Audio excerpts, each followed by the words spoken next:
Companion.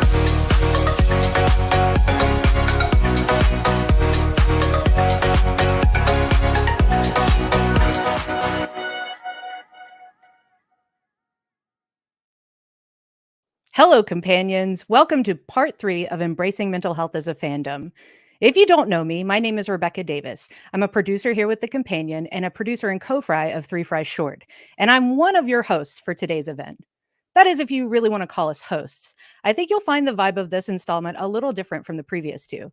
This time we're going more for that conversation around a table with friends sort of feeling.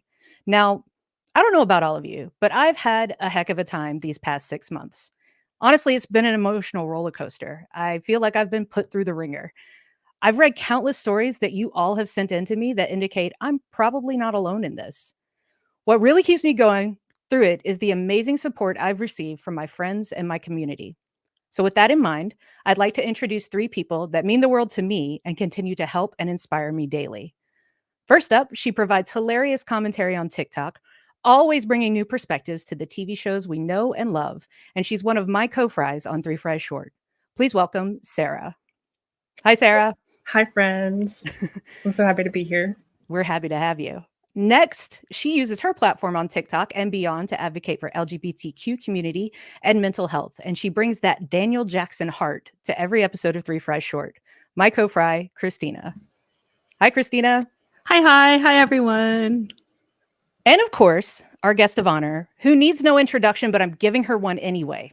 You know her from in front of and behind the camera, from Stargate to Anne with an E, Sanctuary to Motherland Fort Salem. She's portrayed characters that so many of you have mentioned are North Stars for you.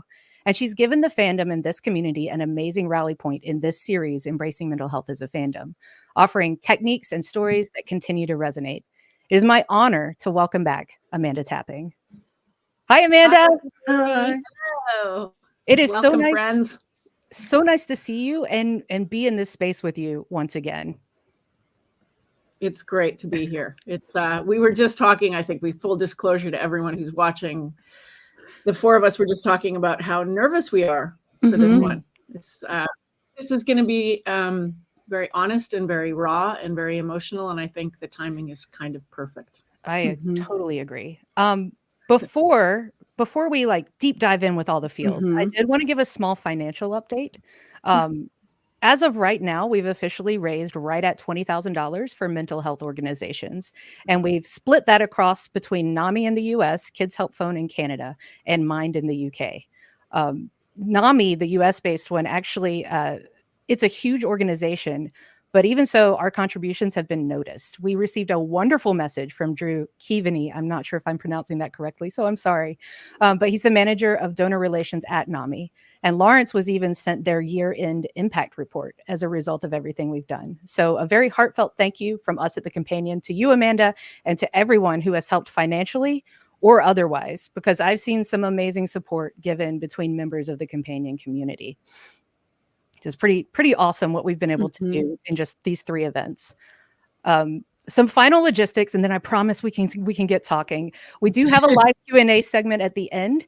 If you are in the comments and you have a question or a nice story, Lawrence is in the comments. He's ready to screen for them to let us know that you have them. So go ahead and get them in, and we'll try to address as many as we can at the end. And awesome. Most importantly, before we go any further, it's important to point out that no one here is a mental health professional. We will be sharing our personal experiences, techniques, and suggestions. But if you are currently in crisis, please seek out professional help. You can go to the link that's underneath there, www.thecompanion.app/mental health. There's a whole list of resources. I've heard you and I've read your stories, and it's pretty amazing to see just how much of a difference that we've made with this series. And my hope is that you can use these to feel supported, to know you're not alone, and to help you find the confidence and the will to seek that help that you need. So please get help if you need it. All right. Are we ready to go? Are we ready to dive in here? Yes. Let's do it. Let's do it. Previously, Amanda, you took us through a little simple box breathing technique the last 2 times, which I can tell you, and we're actually going to share a story as well, how much that's meant to people. Christina, if you would like to do the honors of reading the story. Absolutely. All right. So this comes to us from Mara. So the box breathing technique that Amanda introduced a lot of us to actually came up in my life a few weeks ago. My mom and I got in an accident where a truck rear-ended us. Everyone's fine and healthy, thank gosh. And in the ambulance, the box breathing technique came up. I had a bad anxiety attack, though it was explained a bit differently to me and wasn't working well for me until I suddenly remembered the first event with Amanda, and I could almost hear her voice guiding me through it. Once I remembered how she guided it, I got my breathing to do it correctly.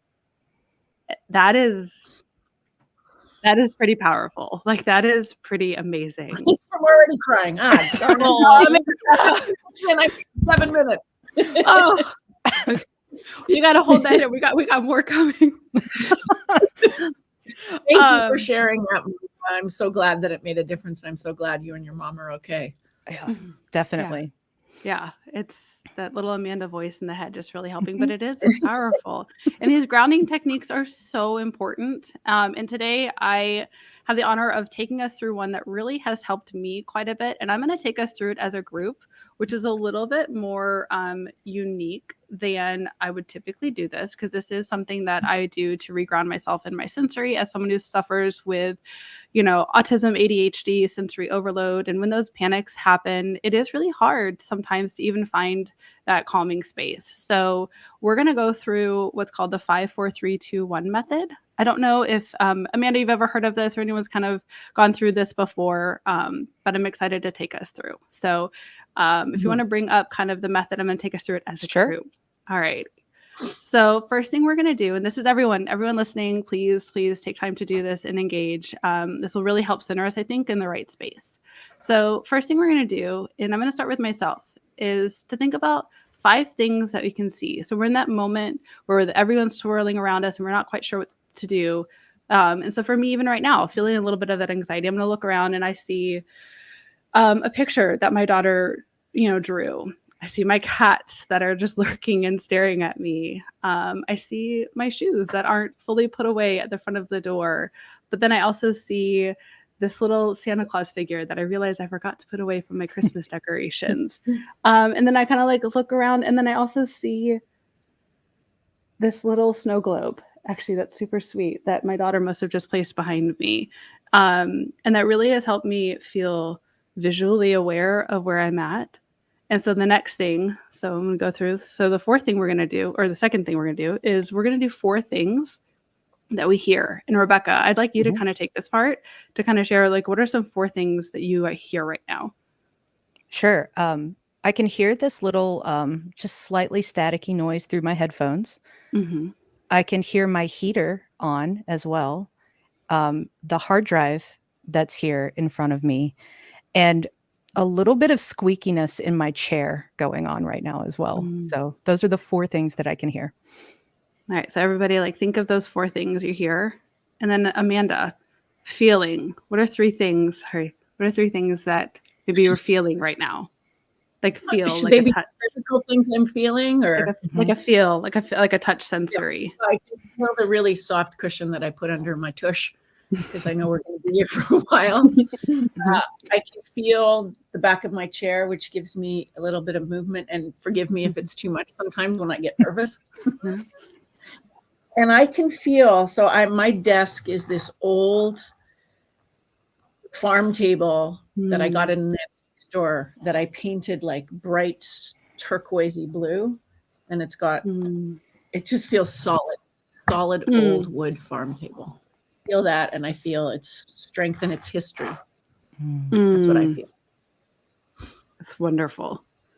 Sarah, so to you, 2 things that you can smell right now. So I can smell the candle that I have burning. It is very beachy, like a coconut, white sand type of smell. And I can smell the laundry detergent off of my sweater. It's very comforting. And then for everyone, and feel free to put it in the chat, what's the one thing you can taste right now? For me, it's coffee that I've just been sipping on. But what is that? And just take a moment to think about all those things and really put yourself in the present and really stay as anchored as we can here as we go through this conversation, because we already know it's going to be a ride. But thank you everyone for doing this grounding technique. So this is another one that really is a tool kind of in that toolkit to pull if you're having those moments. And then from here, we do have a question that came up that I'm going to read. I don't know, Rebecca, if you're able to put it up there. So this comes from Kimberly, and it's, Amanda, I would like to know what inspires you to talk so candidly with mental health communities in the fandom? Because I know that we all struggle. And I think that there's this perception. I know that people have this perception of me that I'm strong and grounded and got my act together. And the truth is that's probably not true 75% of the time. And I know from the stories over the past 3 decades that I've gotten from fans about their lives and what's going on, that I know that mental health is a real struggle. And I feel like it's one of the things that we don't talk about enough. And I think there's something really powerful from the last 2 that we've done about sharing with community and knowing that you're not alone. And that's why I think it's just so important that we talk about it and that people never, ever, ever feel alone. Yeah, 100%. And that actually kind of moves us right well into our next section. So I know we're here on the screen and we're talking about stuff to help everyone out there. And like you said, we don't always admit what's going on in here either. And so actually, to even take that further, some of our members in one of our recent social hours just straight up asked me how I was doing. And I got the feeling that they maybe saw something more going on that I wasn't even sharing with people. While it's good to sometimes put up that brave front, to put those shields up, it's also really important for people to realize, like you said, that they're not alone. So Sarah is going to take us through this next section in that spirit. So I want to ask the question, how are we really doing? And not give that canned, I'm great, thanks, and like continue on with our day. So starting off with me, I'm doing surprisingly good, which is, I know I was just like, I'm great. But the maintenance phase of maintaining that can be scary because like you feel happy, you feel like you're in a good place. And it's scary because it's like, what happens if that all gets taken away and like you have a sudden decline? So in maintaining that, I'm just trying to be mindful of learning to disengage from things that are bad for my mental health, especially like on the internet. I don't read comments. Mean things people say about me is none of my business. I'm not looking at that. And then just not engaging with people in real life or on the internet that are just dedicated to misunderstanding you and not really listening to you at all and just want to keep you arguing or in a toxic place. So that's kind of where I'm at right now. Rebecca? Sure. I think I mentioned previously in at least one of the 2 other embracing mental health things that I was previously diagnosed with borderline personality disorder at 26 years old. And I can honestly say the past 6 months have been the darkest place I've been in since then. It even kind of kicked in before our last embracing mental health in September. And I think I've pinpointed a couple of different reasons. It was during a time when things were getting really, really cool and exciting career-wise. I finished post-production on my feature film. And I know part 2, we talked about that mourning period after something like that, when you've been working so hard and you're trying to create this, putting your creativity out into the world too. And this is definitely the biggest project that I've done to date. So I think the biggest crash came afterwards. There were a couple of things though. The very practical issue that I had was I needed some adjustment of my medications. So I take Wellbutrin. I needed an adjustment on that. And I found out that I had really low vitamin D, which does not help anything. So my meds are adjusted. I'm running again regularly. Things are looking up. But here comes the question for you, Amanda. It's almost scary just how big of a swing that was. It really scared me. And it makes me even more nervous for the next steps and the next big upswing, because, we're submitting to festivals and we're doing all this work. And I just feel like it's going to be higher. And so it's probably going to be lower too. So my question is, do you have anything that you do proactively to help in a situation like that, going to these big, busy, exciting moments to the valleys in between. Like, how do you try not to get whiplash, basically? Yeah, I find something that's completely unrelated to my industry to do to keep me busy. And it takes my mental focus in a different direction and my physicality in a different direction. And it sounds maybe crazy, but I'm decorating my house. So I'm painting and I'm wallpapering and what it does is it just gives me an outlet for that energy. Yeah. And it's really hard, especially like, I found when Motherland ended, I sunk into a bit of a depression because it was such a full-on show and I loved everyone so much. And then suddenly it's done. Mm-hmm. And that's sort of my recent big crash was after Motherland. And I just started working on my house. I believe you mentioned it just helped to put. Yeah. I was just going to say, I believe you even mentioned you painted your KitchenAid. So, last time that we talked. So Yeah. But now I'm actually working on walls and things. I love it. More practical. Yeah, no, that's fair. I probably should get into some home improvement things or something. Something completely, like you say, Well, something that you see a unrelated. tangible result, right? You can actually put your focus on something, you see a tangible result. It may not always be great, as happened with me, but it's something that I can actually see a physical result. Yeah, that's why I'm really excited to be running again, because that is something as well, like I can build up to and I can see myself getting better and better in that. And it has nothing to do with that like creative world, like filmmaking and everything. It's just something completely different. So yeah, for sure. That's hugely important. We talked about that the last time, the importance of being active physically. It takes a lot to actually get yourself back into whatever routine it is running, or back into the gym when you're feeling insecure, or but honestly, I went to the gym first thing this morning because I was like, I gotta pump myself up. Yeah. Gotta do it. I love that. Yeah. Amanda, how are you doing, really? Oh, well, not great. I just came back from visiting my father and my stepmother, who are both in their 80s and not doing great. And it was a bit disturbing to see how much older they seemed. And it sort of triggered a lot of feelings about my mom and the loss of my mom. So that was, sort of working through with my one of my brothers went with me, which was amazing, and just got a lot of stuff done for them. But it frightened me to think that they're closer to being gone than being here, if that makes sense. My father's going to be 88 this year, and that's whoa. And I think I was super nervous about this because it's been a really, really tough couple of years. And I finally feel myself coming out of the other side of it.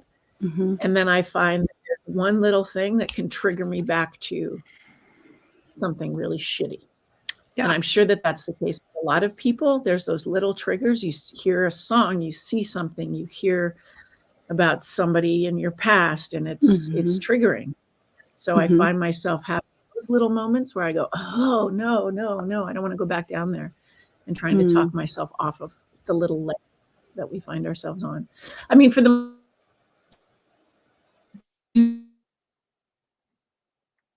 We're frozen.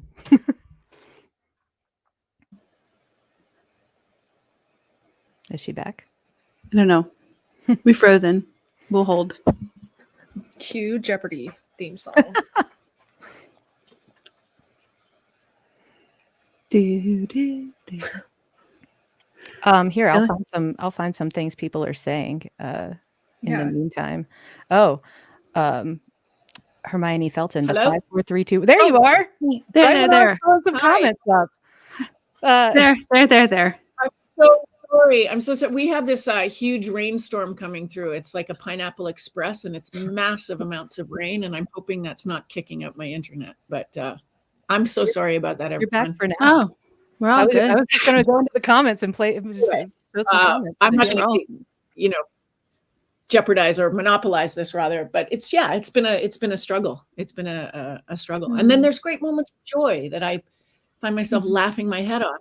And, you know, I think that's normal too, to just ride these highs and lows. But I think I hadn't even considered, just like you were saying about the like one tiny thing that can like put you back in that so easily. And it's so true.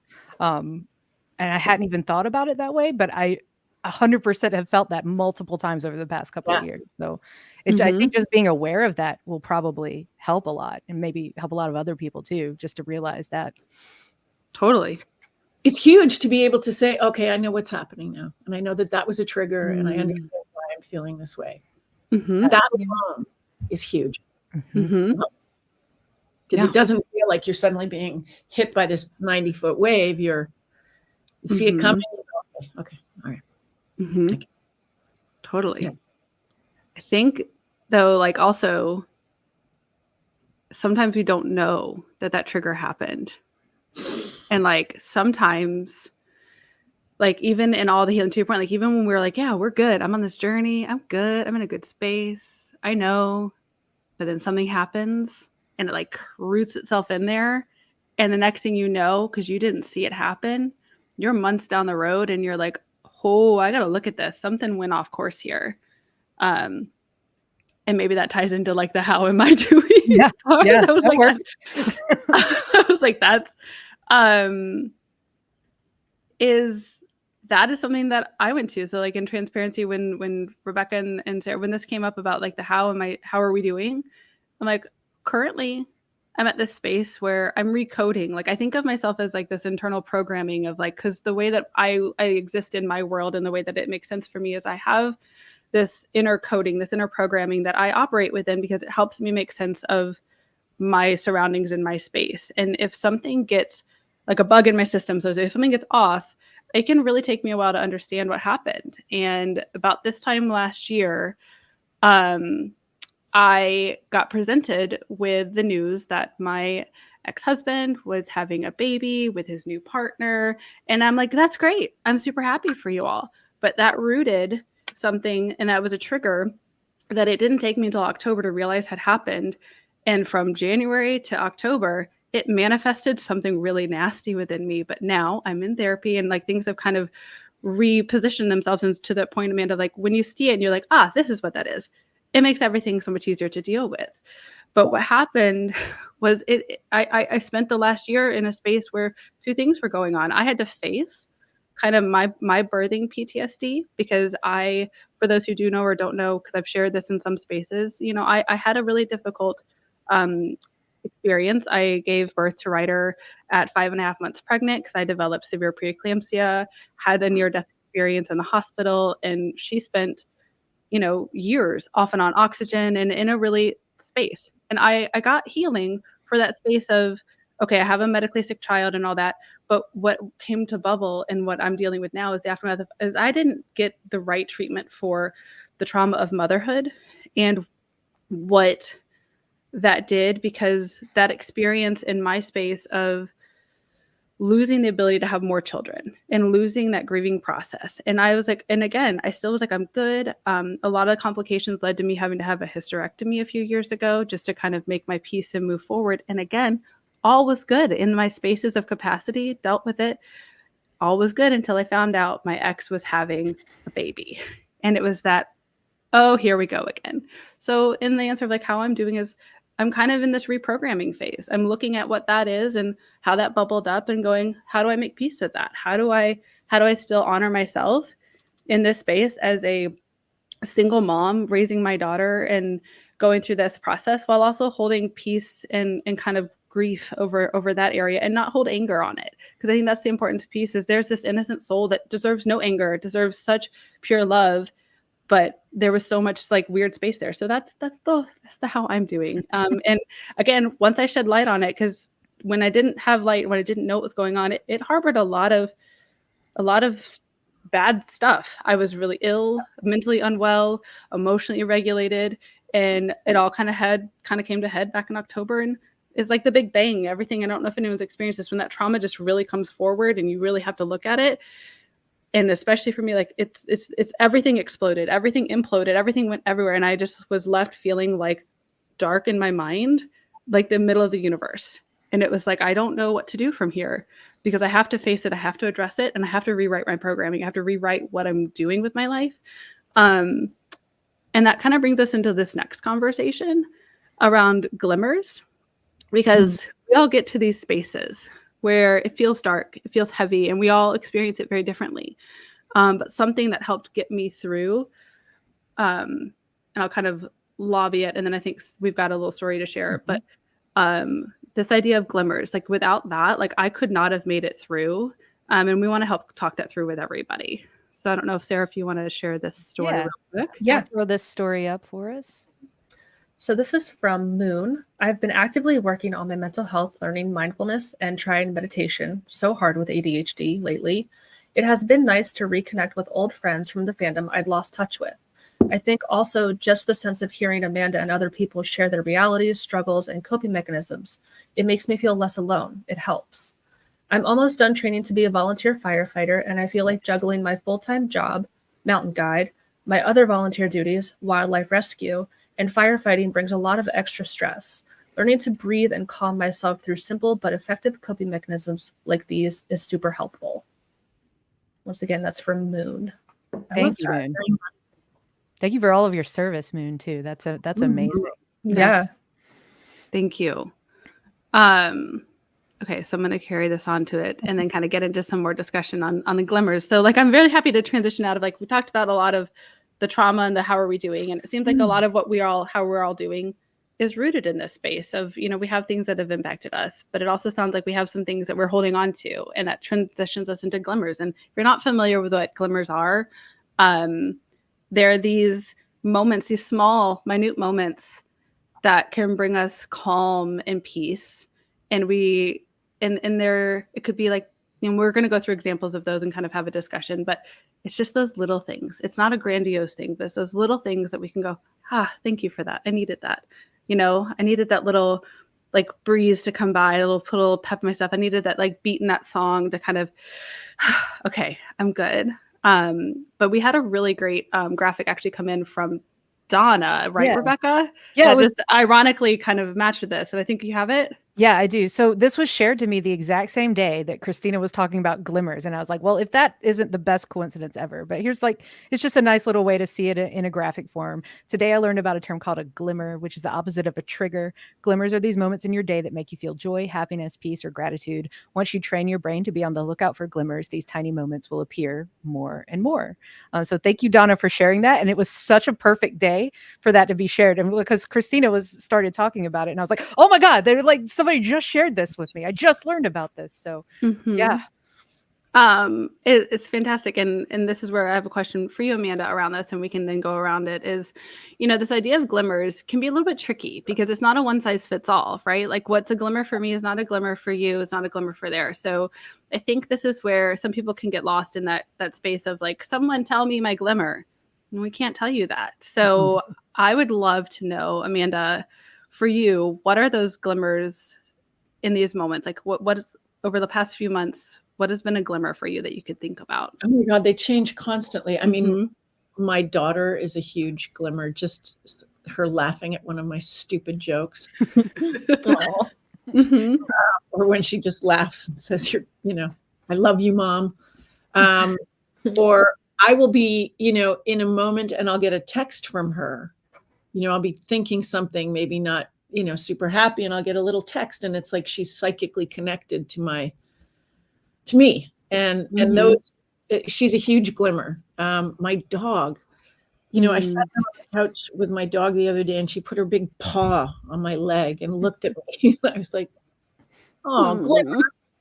The first sip of tea in the morning is a huge glimmer. I mean, it's little things. It's a song. I don't know why this is crazy, but Kennedy Center honored Led Zeppelin. I'm not a massive Led Zeppelin fan, but I like Led Zeppelin. And Heart did a version of Stairway to Heaven.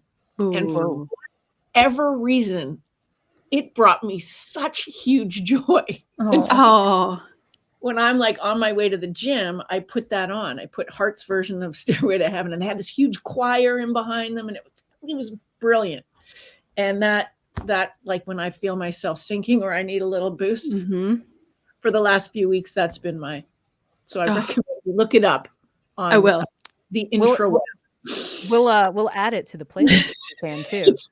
We still have the Embracing Mental Health playlist, so yeah. Oh yeah, but if you can see it on YouTube, it's so cool. It's just so cool. It brought me such joy, and that was to me like that's now when it's my pick me up song right now. That's I wonderful. love that. That's pretty amazing too. That is awesome. Yeah. I'm curious. So my other co-fry is here. So Sarah, what for you? Because I know we have different like approaches to this. Like, so what's some glimmers? I like smelling my favorite perfume because I'll put it like on my hand and then like if I'm stressed, I'm like give me a hit. Or like my cats bring me such joy. They're so silly and goofy, and like something as simple as when you kind of pet them and they're sleeping and they do like little cat activation sound. I'm like, oh, thank you for that. That like really gave me something. Or even like I have like this blanket that I love. It's a crocheted blanket. I'm learning to crochet because I'm like, I need more of these. That's part of your angry crafting that you do? Yes. But I like to rub it on my face and it just like calms me down and it feels really nice. So those are some of the things that bring me those little moments of joy. I also have a pet related one. It's a very specific one. I love petting my dog's silky smooth ears. Like it feels almost like a worry stone or something. Like it's so nice. Yeah, and I do then, that. Oh, it's so good. It's so nice. And then I said that moment on a run where the music just lines up perfectly and you feel like you're in a movie or something. It's just like that cinematic moment where you got to get past the like I hate running part for this to happen. I know, I'm aware of that, but that moment is just magical. It's very much a glimmer for sure. You know what another one is for me is the wind. If I'm like walking in the woods, there's like a strong wind, and it's like there's energy in that wind. There's power. There's strength, and I love standing face first into the wind. There's something really powerful about it. There is. Or like right now, because it's like we're in the throes of winter, everything's so dark and depressing, and then you'll have a moment where like the sun comes out from behind clouds, and you can kind of feel the warmth coming down, and it's like I remember this. So this is interesting. I'm going to throw a curveball to this, but this also to all of those things. But I also suffer with attachment to things. So like in the sense that like the pet is not so much a comforting to me. Like they're my glimmers and like I love them, but and all that. And my daughter is as well my biggest one, and like seeing her happy. But also in that space of like where I'm in a void, or if I'm in that space where I'm needing to reconstruct, and I don't know what my glimmers are again, because again, this like programming that I just have had to learn to live with within my TISM space of like constructing the world that makes sense for me is I think I told, I don't know who I was talking this about, but making a list of glimmers that I would be proud of myself for, making a list of things that I'd be proud of myself if I accomplished in the day, and then accomplishing it and being my own glimmer is really important for me in the space that I exist in, because I think sometimes I can look at the world as like a recipe that I'm supposed to like, or like a rule book, and I'm supposed to tap into it, and it's supposed to, if I go in the system, it's going to work for me. But sometimes I have to realize I can work for me, like I can be me. And so what's really helpful, and if anyone relates to this part about being like, I don't find those things, make a list of things you'd be proud of and be your own glimmer. So like for me, when I was going through that void of space and I didn't know what it was, and I was trying to kind of put myself back together, I had one a day, and it was, I wrote a poem today, or I made my bed, I did laundry, I only cried for 20 minutes today because, or I allowed myself, not that I only, but I allowed myself to cry, because instead I would have bottled it up. And like, those things can also be glimmers, because then you build your confidence, you build your capacity to be authentic and like be in tune again with yourself. So again, I know that's unique and specific, but there are probably other people that might be in this space that it's okay to also try to just find it within your own mind and really stay rooted there. And that has really helped me, because then as it's rebuilt, now I do feel the wind. Now after I feel good in myself, now it is those things that, it is that song, or it is that thing. But I found that interesting, because when I initially brought up glimmers, I was a little bit surprised that everyone had a very different response than what I think of them as. And that's okay. Yeah. It's really okay. I think that moves us really well into this next kind of journaling discussion. So Sarah, if you want to kick us off with that, this is working great. We're perfect transitions from one to the other. So when thinking about like journaling and list making, it made me think of a passage from a book. I've been rereading The Hunger Games because the new movie came out. And I was like, ooh, I love the series. So it made me think of this quote. Rebecca, do you want to put that up? It says, I tell them how I'll survive it. I tell them on bad mornings it feels impossible to take pleasure in anything because I'm afraid it could be taken away. That's when I make a list in my head of every act of goodness I've ever seen someone do. It's like a game. And that is from Mockingjay. It's the last page. But it made me think of like bringing up list making and journaling. There's so many ways to do it because you have like your standard good old blank paper and pen, however you want. But then you also have like, I have a writing prompt journal, which is more of a creative thing where it just gives you a prompt and you can kind of get out any emotion or creativity that you're feeling this way. On like a funnier, maybe pettier note, I have the stuff I hate journal. And it's just these silly little prompts where it's like you can get out your petty grievances or negativity that you might be feeling in a kind of a productive, fun, and silly way. Like, let me find one. Sick and tired of being sick and tired. What are you sick and tired of today? There's just so many prompts. Terrible. Thanks for asking. Hey, it's me checking in on your day. Tell me something that's pissing you off. Let it all out, just between us. So I found this on Amazon, if you're wondering, but this is super fun and it's kind of petty and silly, but it's a really good way to kind of purge yourself of that negativity in some way that's productive. And then like you also have digital journaling. Like I'm one of those people that have like a million notes apps on my phone with like random thoughts that I have, or, oh, I heard this really good song lyric. Let me put it down. I want to write it down so I don't forget it.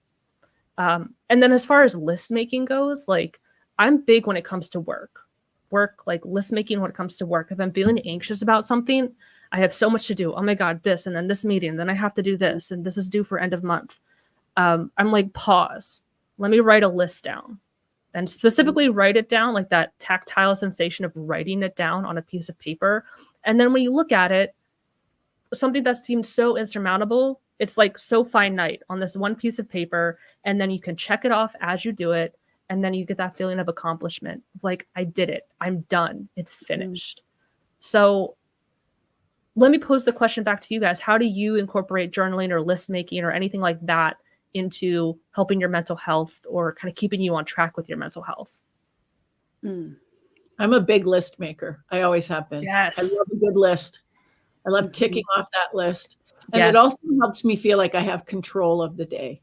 Like I know what I need to get done, or I know who I need to call, and that list. And if, something gets moved to the next day, that's okay. But the list and the ticking of the list, and especially when I'm working, because work is 14, 15 hours a day and a lot, the list is super helpful. But it's not only just the satisfaction of ticking it off, it's knowing.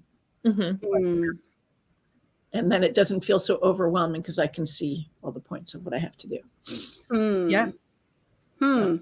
Yeah, I've gotten interested. If anybody has Apple products out there, they have this like new journal thing on the phones now. And I was looking in there the other day, and they actually have reflections to tell you, like prompts to tell you what to write about. So describe the most memorable part of your week, or make an audio recording of your surroundings, write about what you notice. Like I had no idea this was in here like this. So I've historically not been great about, I'm decent with lists, to-do lists, everything like that, but I'm trying to be better about journaling. And so I may give it a try. I may give the Apple thing a try. Maybe they're onto something. You'll have to let me know what you think about this, and I think my mom might be watching this, so she's gonna laugh at this, because like I'm sure when list making came up, she was like, that does not work. She's very much a list person, and we just learned early on that as much as I like, so for my glimmers and the things I'm proud of, like that list makes sense because it's attached to like my mental health and me being present within me.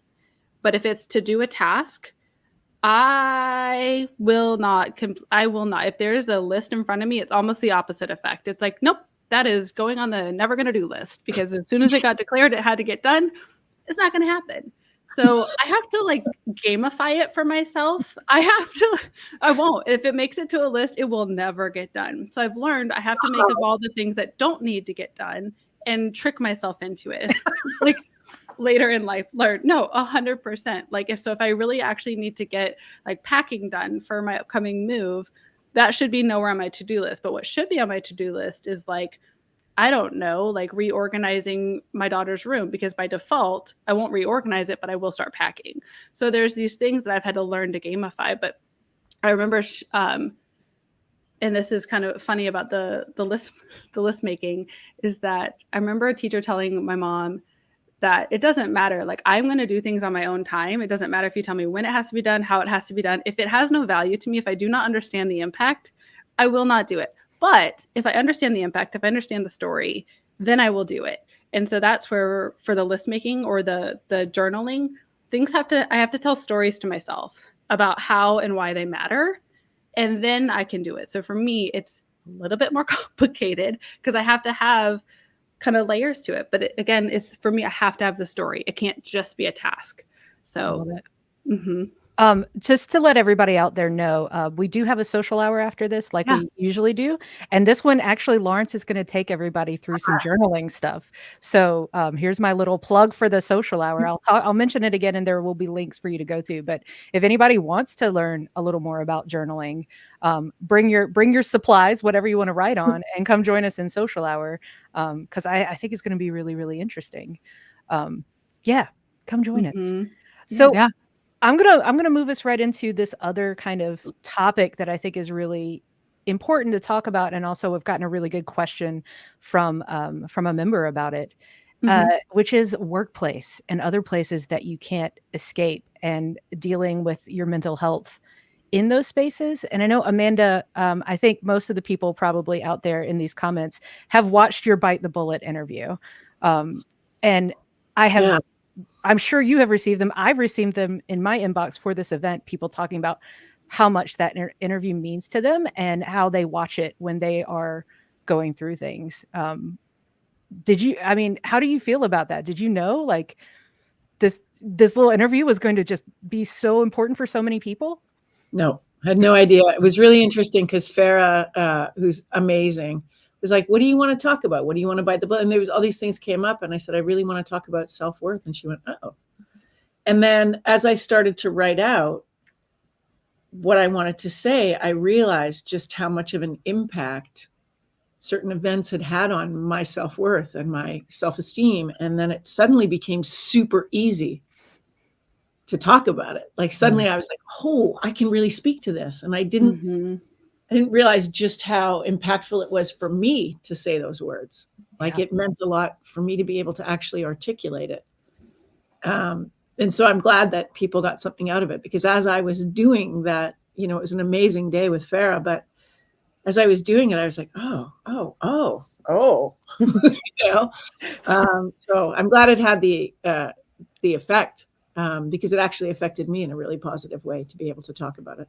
That's amazing. I remember when that came out, it definitely had an impact on me, because you talked a lot about situations within the industry and that I'm trying to exist in as well. So that was really impactful. But I think there are plenty of other situations for men, women, NBs of all different races, identities, sexualities, where avoiding or getting yourself out of that situation isn't an option. And you touched on some of that in that, and standing up for yourself is terrifying, or it feels inappropriate, or it feels like it's going to endanger your job or your career. And you feel like maybe your issue also isn't even important enough or big enough to say it. And so we have a question from Sophie too, one of our members, that kind of goes in with that, I think, pretty well. The questions are, do you think it would be possible to talk about options to learn how to let go? She reached out, can we talk about this? It was very cute. Or can you give me more tips about how you can protect yourself from overwhelming situations? Wow. I mean, the let go is hard. The let go is really a hard thing. Part of the reason that it's so hard is because our ego is attached to what's happening to us. And when somebody says something or does something that makes you feel marginalized or smaller than you should, ego kicks in. And it's really hard to let go. And what I have been teaching my daughter and talking to my friends about is more often than not, when somebody, for lack of a better word, bullies you, it's their own insecurities. Like whenever bullies are insecure people who feel the need to put you down are doing it because of something that they're lacking. Maybe you're too shiny to them and they want to make you less shiny so that they feel better about themselves. And more, I have realized that that is exactly what's going on. And they're either intimidated or there's some perverse joy about, and that's a whole other story, but about watching people get hurt. But it's about realizing that is where it's coming from, realizing the place it's coming from, which is an insecure place. So maybe that gives you compassion towards your bully, but also letting go of our own ego attachment to what that means to us. Like if somebody, and it's happened, has said something shitty about me or to me, I can't let it go. I'm like, oh my God, that's so, why would they? And we to explain it, it's just our ego saying, fighting back. And honestly, 9 times out of 10, it's not worth it. It's not worth the fight of giving them that energy, almost giving them the satisfaction of knowing that they hurt you. Yeah. 100%. I mean, when it becomes a situation that is constant and unhealthy, then you have to speak up and you have to know the people to go to speak up. But a lot of the time, because I came from a generation that's like, just nose to the grindstone, keep working, don't create waves, be a good girl. Like we were taught that as young girls and young women, don't be a problem. To great disservice to my generation of women and the women before me, but I think it's getting better now. We're able to speak up and say, that's not right. But if it happens in an insidious behind closed doors kind of way, you have to kind of ask where it's coming from. And so for me, that's the let go. It's letting go of my ego's response to it and saying, I think the issue is with you. Oh yeah. And it's so difficult. It's so tricky. And somebody said to me once, very recently, like the best response to somebody saying something really, not great to you, to your face. I keep using the word shitty, but it seems to fit. No, it works. Yeah. Is to look them right in the eye and go, excuse me, and walk away. Yeah. I was like, so true. So using that. I mean, not that people walk up to my face and say nasty things all the time, but it's just that, and that's the let go. Excuse me. Yeah. You don't have to sit with that. You don't have to sit there and go, just to walk away. Like what I talked about in the Bite the Bullet was the shrapnel that we carry, all pieces of metal and pain, wounds that other people have inflicted on us and that maybe we've allowed to be inflicted on us, because you can't always have your armor up. It's allowing them to embed in your flesh, and it's about like just taking them out and feeling lighter, because it's their shit that's embedded in your flesh. It's not you. It's not something you've done wrong. It's other people's issues. 100%. Yeah.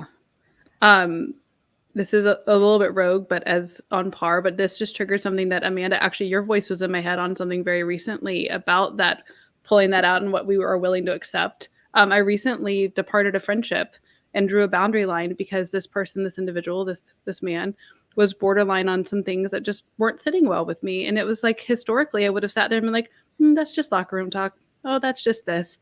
And it was actually these kind of conversations we've had that very recently, I was able to eloquently say what I needed to say and say, I'm going to leave this now. And I did it in a way that I felt I honored myself by not just blocking and removing, but I said, no. Yeah. You do, or wherever you need to be. And like, that was really empowering. And it's so sad how terrifying that can be, to just draw a boundary line. Yeah. To just say, this friendship is done. I'm walking away.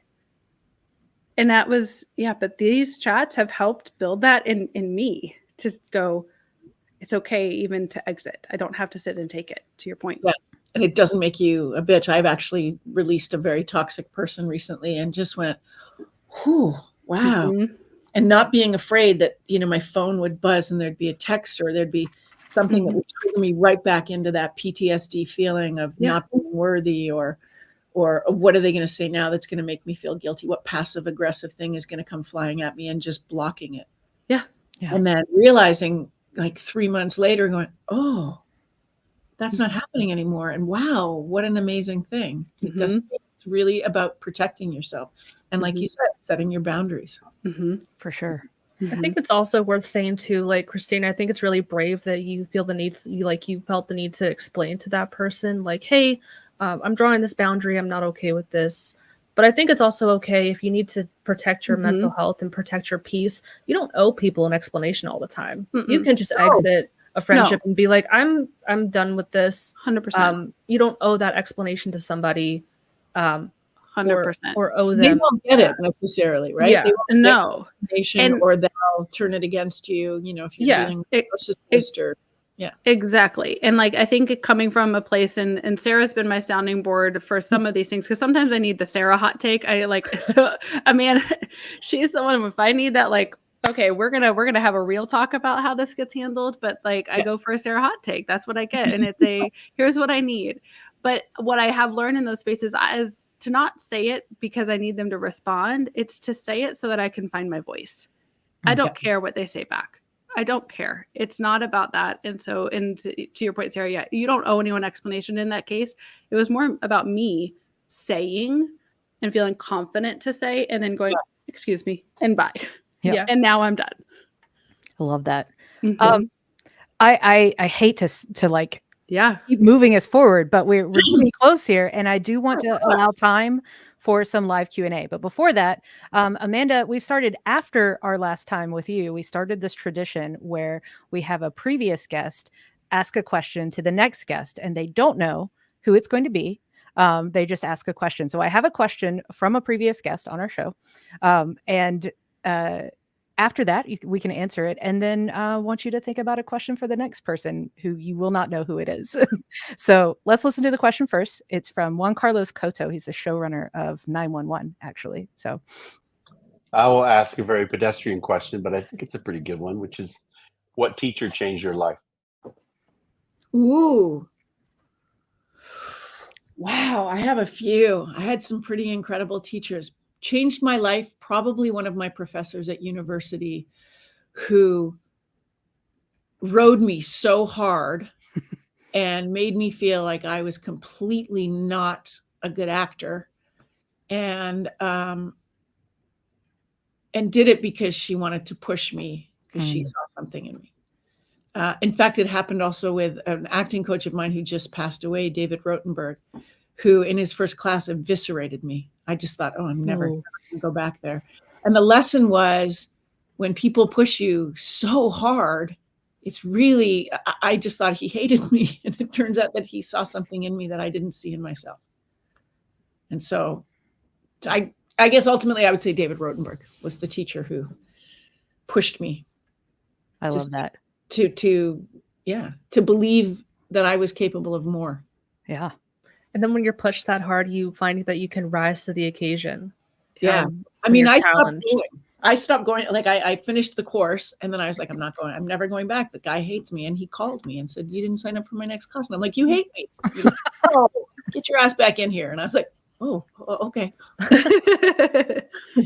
I love those moments. I definitely had a professor that was like the same thing. And I realized by the end of college what he was doing. So I had him sit on my board for my senior project, even though I knew he was going to rip it apart, because it was really, really handy once you realize what they're doing to have that from somebody, for sure. Yeah. Oh God. Yeah. So Amanda, if you can ask a question, any question, does not matter. And you don't know who it's going to be to, but that doesn't really matter. It's like you instantly forget any question you ever had. Okay. If you could change one habit that you do, not even a physical habit necessarily, but a mental habit that you fall into, what would it be? It's a good one. It's a really good one. Awesome. So let's get to some of these questions. We have a couple of really, really good questions here that I want to cover. And if everybody's okay, we'll go like 5 minutes over or so, because I would love to just have some answers to these questions for people. Let's see. Reiki, the sword demon. How how do you be vulnerable enough to tell people you are struggling and need support? Ooh. I think it's trusting that, like here, for example, trusting that there's a huge safety net. Trusting your safety net and being able to say, okay, this is what's happening for me right now. And perhaps in my sharing of it, I can make somebody else feel better. So I think it's knowing that it's not just about being vulnerable, but that vulnerability is a massive strength for somebody else. Yeah. I love that. I think, hopefully what we're creating in this space of embracing mental health as a fandom that we've been doing is helping people feel okay to be more vulnerable. I know I personally do after all of these conversations that we've had. So hopefully everybody else out there is feeling the same. Yeah. All right, let's see. Here's a not mental health related question, just to have something else. Are there any new projects in the pipeline for Amanda, in front of or behind the camera? And we kind of talked about this, but do you go on a low when you're not working full time? Oh, okay. So I do have a new project coming up. I started at the end of February, no, less than a month from now, on the Sunshine Coast in British Columbia. And it's a new television series that I'm super excited about. And I'm doing 2 episodes. And I'm not sure what the final working title is going to be right now. It's Murder in a Small Town, but it could be called Alberg, based on a series of books. And I'll be directing. And then I just got asked to do the voiceover on a film.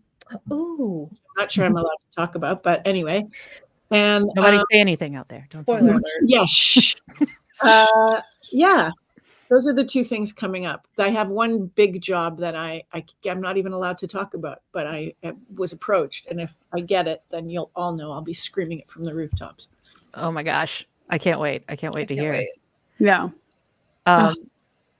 All right, this is from Lauren. How do you protect your own mental health when you're trying to support others with difficult and painful circumstances? It's a great question. Mm-hmm. It's really easy to get sunk by the weight of other people's problems. And especially if you're empathetic and compassionate, it's hard not to take it on. But I think, again, it's recognizing that, we say we're burdening. And I think we talked about this with friendship, you burdening your friends, but in actual fact, you're giving them a gift of being able to help you. So when somebody comes to me with something, it's like they're giving me a gift. It may be a burden that, they feel they're placing on me, but it's a gift to be able to help that person.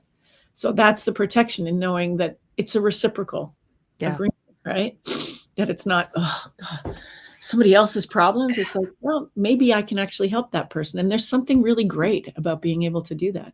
It's a great feeling, being able to help. I hope that helps. That makes sense, what I just said. I think it makes perfect sense. And I just have to say that, like, my 2 co-fries that are sitting in this with us right now, I think have been the best experience, as far as friends that, like, we take our turns and we share everything. And when we're having trouble, like, we have a group text chat that goes on all day, every single day, even though we've really only met in person once and twice. Well, all 3 of us have only ever been in the same room one time.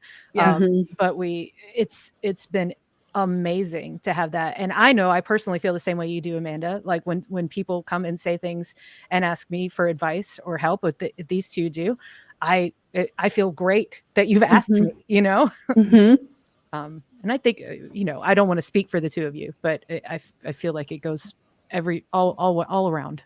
I will add in there, if I can, like, one thing that I really value too is understanding and, like, being mindful of our own boundaries too. And, like, there are times when sometimes being the best friend to someone is saying, I'm here for you. I'm not also in a good space, and recognizing that you don't owe someone an extension of yourself if you're not well and in a good space, and try to create that balance. But I also a lot of times think, Amanda, about what you said that one time about when your friends were telling you were being a shitty friend, about, like, not telling when you were going through something. Yeah. I think there's value in, like, realizing I am a shitty friend if I am not telling my people I'm struggling. And I don't necessarily always need something, but I just need them to know, maybe to be kinder or gentler. And I don't know. I think that you do need your people, but you are a shitty friend if you hold it all in. Like, you need to show up too. I Oh, love yeah. what Carrie's saying. My husband Yeah. recently said, yeah. That's amazing. Yeah. And I'm sure his Exactly. friends all went, okay, thank you. What can we do? Yeah. Yeah. That's Sarah, we have a question for you. I saw this. So can you please repeat the 2 titles of those books you're using? So this was actually a Christmas present from Christina from last year. It's called 300 More Writing Prompts. I don't know where you got it, girl. I have it Where'd too. you get it? Amazon? You can get it at, I think you can get it at Target, Amazon, wherever. It was not a like one spot only. You can, I think Amazon, you could probably get it. But these are more like just, they're very random. Some are creative. Some are just like, what's your favorite TV show? Talk about it. And then this one is from Amazon. It's called The Stuff I Hate. Again, very silly, very fun. Highly recommend. Let's all everybody out there go get The Stuff I Hate, and then we'll get back together and we'll discuss it. It's gonna be great. It'll just be a bitch fest for like, I'm here for it. I love it. I'm here for it. Totally here for it. I'm gonna put one last comment up because we have definitely come to the end of our time amazingly. But I do think this says a lot from a lot of people in the comments, how so much resonates, and this is what it's for. I had no idea everyone else had the exact same issues and feelings, and a relief in a way.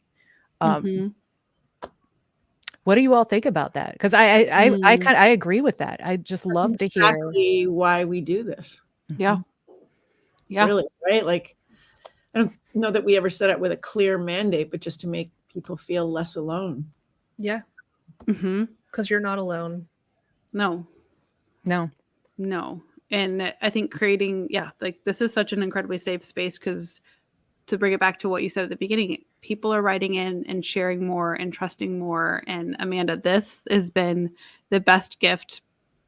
Honestly, I think more than the impact is not known at this point, but it has created such a safe, wonderful space for everybody. And like, I just started looking at the chat. I have not been looking at it. Right. And like, I'm going to cry. Like, it is pretty amazing and really special.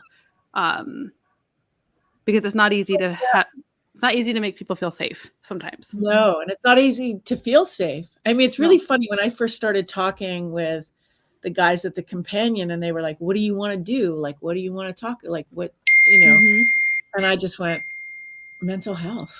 I don't like, just kept coming back to mental health. And then you guys have made it so easy and safe and beautiful. So thank you. Thank you. And also another thank you, not a question, but a huge thank you to you, the Fries, and Amanda. Thanks, Sophie. We appreciate it. I'm all of us are thankful too. And I think that'll roll into this kind of wrapping things up. I'm going to keep you all here while I say my spiel. We'll wrap things up for now. It's been an amazing hour. It has flown by like always. Thank you so much to everyone out there for joining us today. I truly mean it when I say I am in awe of your generosity towards the mental health organizations, and especially your sincere care and concern for each other. It is truly unlike any other community I've ever been a part of. I'm sincerely saying that. If you sent in a story and it didn't get shared, don't worry. I have them all. I have read them all, and I'm going to pass them all on to you, Amanda. They're so amazing. Thank you. So you'll get all the stories. Thank you so much to my co-fries, Sarah and Christina, your support for these events, because they've been behind the scenes in every single one of these events. I don't know how many people know that, but they have been behind the scenes for all of them. And also your support of me through everything has been truly, I'm getting emotional on this, life-altering. And I mean that for sure. Oh my gosh, there it comes.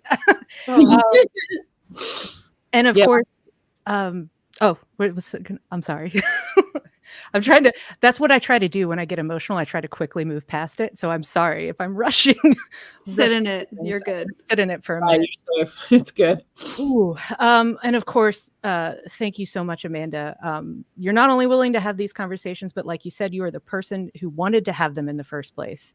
And you truly have given us all a rallying point in our mental health journeys. And you've done that with grace and compassion. So thank you so much.